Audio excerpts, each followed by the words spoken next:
This is a video where I figured I'd kind of talk a little bit about what I actually experienced during the procedure. They give you numbing drops before you actually go into the room, and let those take effect.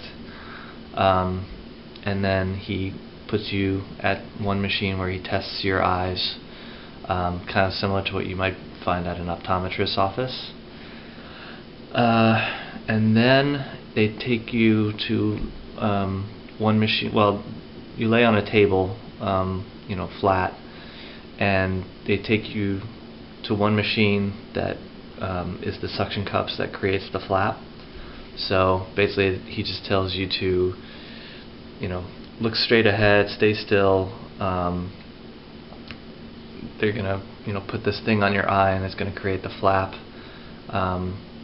So I went through that machine first, and I think overall I wouldn't say it wasn't painful. I would say I experienced mild discomfort. So I didn't like that machine very much. I kind of felt that stuff was happening to my eye, and I was kind of nervous. So he took me to that machine, and then he kind of just shifted the whole chair over about a foot and took me to the second machine with the laser.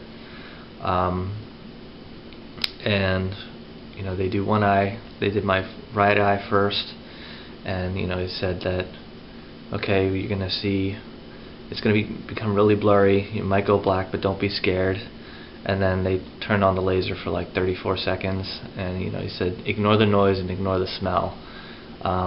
And everybody talks about, oh, you can smell your eye burning or something, but I'm not sure if it was that. It might have just been the machinery inside, making a smell. But I smelled it, and it wasn't bad. It almost smelled like,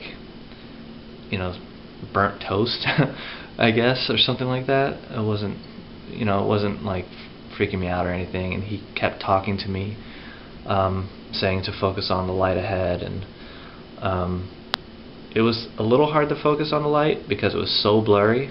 Basically, you don't have a lens to look through, so it's probably how someone who's legally blind would see things, extremely blurry. So it was a little hard to focus on the light. So he zapped the laser, and then he flips the flap back on and kind of smooths it out with this instrument. And then he moves to the other eye. He tapes one eye closed, and he tapes your lashes, and then he does the same thing on the other eye. Literally from the time I laid down until I got up, it was probably at the most 5 minutes. I mean, it was crazy. And from the time I walked into the procedure room and walked out, it was probably 7 to 8 minutes. Definitely under 10 minutes. I mean, it was crazy how quick it was.